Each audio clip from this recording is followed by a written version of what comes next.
শয়তান যে এখানে কুবুদ্ধি দিছে ভদ্রলোককে, দেখেন এটা একটা আইডিয়া, মানে একটা কু আইডিয়া দিছে, এর একটা ক্লু এখানে দেই। সেটা হলো, আচ্ছা যেই টাকা চলে গেছে এটা উদ্ধারের জন্য জুয়া খেলতে বুদ্ধি দিছে শয়তান। কেন শয়তান এই বুদ্ধিটা দিতে পারলো না যে ওইটা উঠার জন্য তুমি এখন জান তোর মেহনত করে একবার ব্যবসা শুরু করে দাও?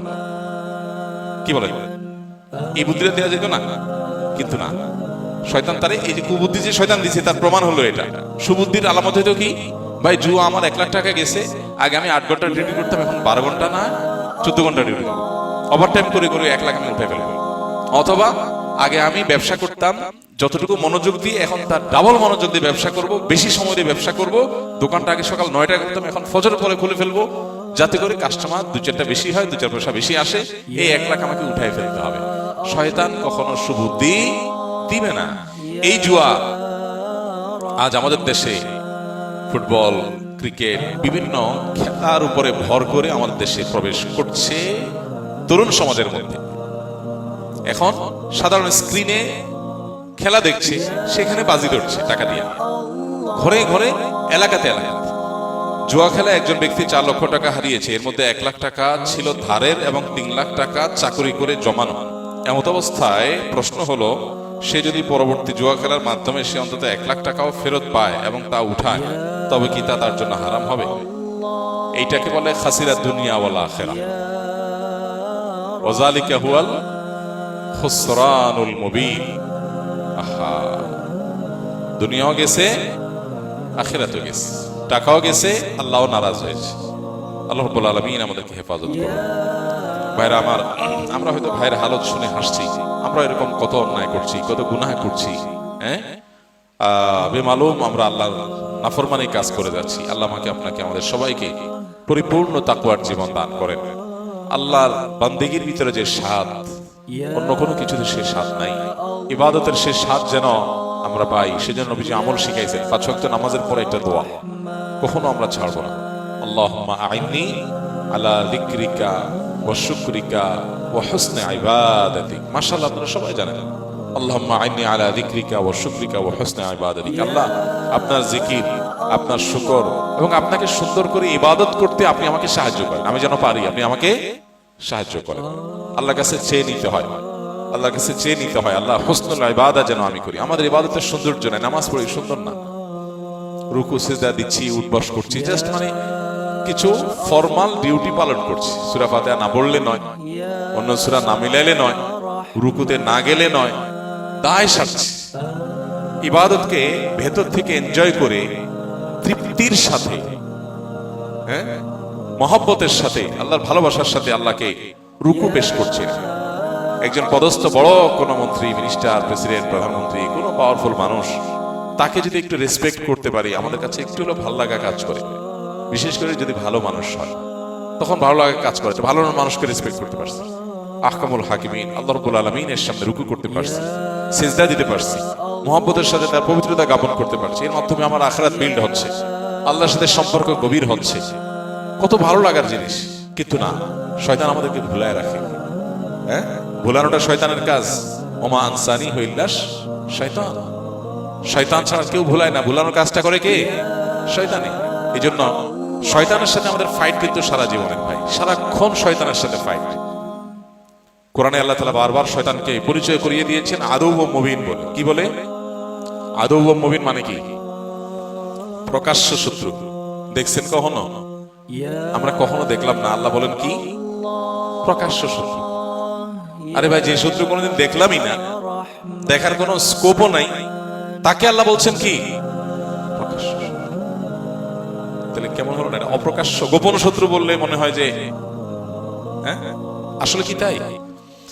শয়তান এর অস্তিত্বটা আমাদের কাছে প্রকাশিত না, কিন্তু তার কর্মকাণ্ড যতটা প্রকাশিত, এতটা প্রকাশিত আর কারোর কর্মকাণ্ড না। শয়তান তার কর্মের মধ্য দিয়ে প্রকাশ্য। বুঝেন নাই? অনেক লোক আছে, ধরেন একজন কেউ বাহির থেকে ঢেল মারে, শুধু একটু পর পর, সরি ভেতর থেকে ঢেল মারে। ভেতর থেকে কেউ একজন, আপনি বাইরে আছেন, আপনার ঢেল মারতেছে, একের পর এক মারতেছে মারতেছে মারতেছে। তো এখানে সে নিজেকে গোপন রাখছে, কিন্তু তার শয়তানিটা কি নাই? গোপন নাই। এই জন্য আমাদের শয়তানকে মাথায় রাখা উচিত।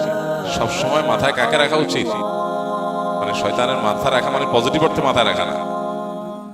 মাথা রাখা মানে শয়তানের কথা চিন্তায় থাকা উচিত যে ইবলিস কিন্তু বসে নেই, ইবলিস কিন্তু বসে নেই।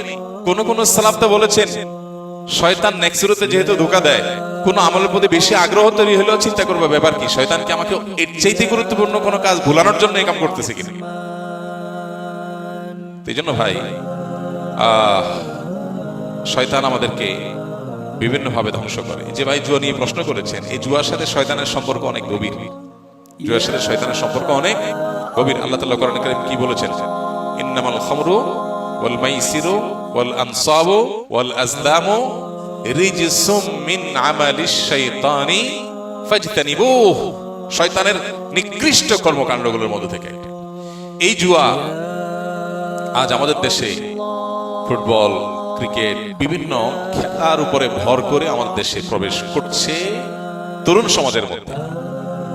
এখন সাধারণ স্ক্রিনে খেলা দেখছে, সেখানে বাজি ধরছে টাকা দিয়ে, ঘরে ঘরে, এলাকাতে এলাকাতে। এবং এটা এমন ভাবে ব্যাধির মতো ছড়ায় যাচ্ছে যে এই ব্যাধি থেকে আমাদের তরুণ প্রজন্মকে রক্ষা করা খুবই কঠিন। এই সমস্ত খেলাধুলার উপরে ভর করে এই জুয়া সারা দেশে বিস্তৃতি লাভ করছে, তরুণদের মধ্যে বিস্তৃতি লাভ করছে, এবং মোবাইল অ্যাপের মাধ্যমে এটা ব্যাপকভাবে বিস্তৃতি লাভ করছে। অনলাইন জুয়া ব্যাপকভাবে বিস্তৃতি লাভ করছে। তো যে ভাই প্রশ্ন করেছেন তাকে বলবো, জুয়া খেলে যে টাকা চলে গেছে সেটা উদ্ধার করার জন্য আবার যদি নতুন করে জুয়া খেলেন, যে ঠিক আছে আগেরগুলো উদ্ধারের জন্য আমি খেলি, তো আগেরগুলো উদ্ধার হবে গ্যারান্টি কি? উদ্ধার হবে না হয়ে বরং আরো তো চলে যেতে পারে, কি বলেন? আর যদি উদ্ধার হয়ও কথার কথা, তো সেক্ষেত্রে শয়তান, যে শয়তানের কাজই হলো জুয়া খেলানো, জুয়ার সাথে শয়তানের নিবিড় সম্পর্ক আছে, সে আপনাকে উদ্ধারের পরে বলবে 1 লাখ উঠছে, আরো তো 3 লাখ আছে, উঠাও। এরপরে বলবে ঠিক আছে আর 2 কদম বাড়ো। প্রত্যেকবার কি আর ধরা খায় মানুষ, এবার হয়তো লাভ করবা। এই জন্য চক্র থেকে আর বের হওয়া যাবে না। শরিয়াত দৃষ্টিকোণ থেকে ওই যে টাকা চলে গেছে সেটা উঠানোর জন্য আর জুয়া খেলার কোনো সুযোগ নাই, পরিষ্কার হারাম হবে। হ্যাঁ, আপনি আগের টাকা যে নিয়ে গেছে, এখন নতুন করে যদি আপনি টাকা জিতে নাও, সেটা কার কাছ থেকে নেবেন?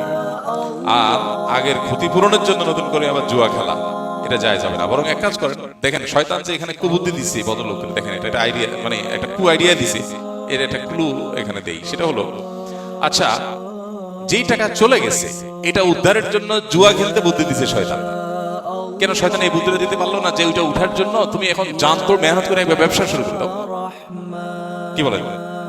এই বুদ্ধিটা দেওয়া যেত না? কিন্তু না, শয়তান তারে এই যে কুবুদ্ধি যে শয়তান দিছে তার প্রমাণ হলো এটা। সুবুদ্ধির আলামত হইতো কি? ভাই জুয়া আমার 1 লাখ টাকা গেছে, আগে আমি 8 ঘন্টা ডিউটি করতাম, এখন 12 ঘন্টা না 14 ঘন্টা ডিউটি করব, ওভার টাইম করে করে 1 লাখ আমি উঠাই ফেলবো। অথবা আগে আমি ব্যবসা করতাম যতটুকু মনোযোগ দিয়ে, এখন তার ডাবল মনোযোগ দিয়ে ব্যবসা করব, বেশি সময় দিয়ে ব্যবসা করব। দোকানটা আগে সকাল 9টা করতাম, এখন ফজর পরে খুলে ফেলবো, যাতে করে কাস্টমার 2-4টা বেশি হয়, 2-4 পয়সা বেশি আসে। এই 1 লাখ আমাকে উঠাই ফেলতে হবে। শয়তান কখনো সুবুদ্ধি দিবে না, আদৌ মুমিন সে শত্রু, কুবুদ্ধি দিবে। এই ভদ্রলোককে শয়তান কুবুদ্ধি দিছে। তো যিনি প্রশ্ন করেছেন, আমি জানি না উনি এখানে আছেন না অনলাইনে কেউ প্রশ্ন করেছেন, যে ভাই হন না কেন, তাকে বলবো দয়া করে শয়তানকে বেইজ্জত করে তার মুখে চুনকালি মেখে দিয়ে জীবনের তরে হিম্মতের সাথে সাহস করে হারাম থেকে বের হয়ে আসেন। বান্দা যখন তওবা করে বের হয়ে আসে, আল্লাহ বান্দার সব গুনাহ মাফ করে দেয়।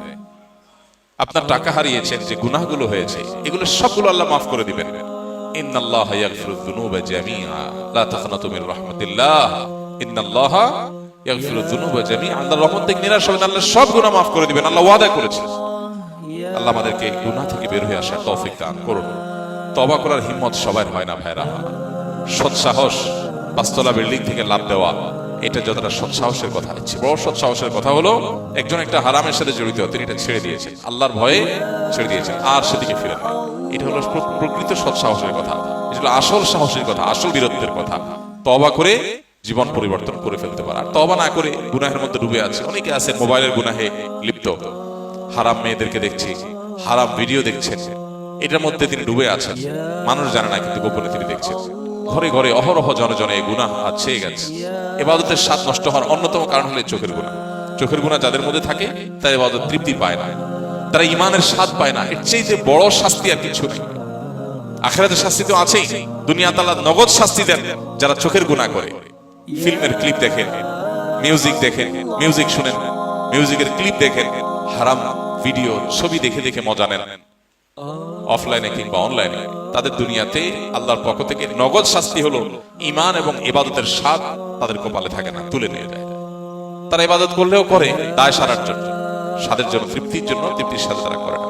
এই জন্য জুয়া সহ সমস্ত হারাম থেকে আল্লাহ আমাদের বের হয়ে আসার তৌফিক দান করুন। আমাদের তরুণরা ধ্বংস হয়ে যাচ্ছে জুয়া খেলা, ধ্বংস হয়ে যাচ্ছে, ঘরে ঘরে যুবকরা শেষ হয়ে যাচ্ছে। অনলাইন জুয়া, বিভিন্ন টিভি চ্যানেলগুলো বাংলাদেশে একেবারে লাইসেন্সধারী টিভি চ্যানেলগুলো বিভিন্ন অনুষ্ঠানের ফাঁকে ফাঁকে তারা অনলাইন জুয়ার প্রতি যুবকদেরকে আহ্বান করছে, অ্যাডভার্টাইজ করছে, সামান্য কিছু টাকা পাওয়ার লোভে যুবকদেরকে একটা ধ্বংসের দিকে তারা নিয়ে যাচ্ছে। তো এগুলোর জন্য সংশ্লিষ্ট কর্তৃপক্ষের কড়া নির্দেশনা দরকার, পদক্ষেপ দরকার, যাতে করে যুবকরা এই সমস্ত বকে যাওয়ার হাত থেকে রক্ষা পায়।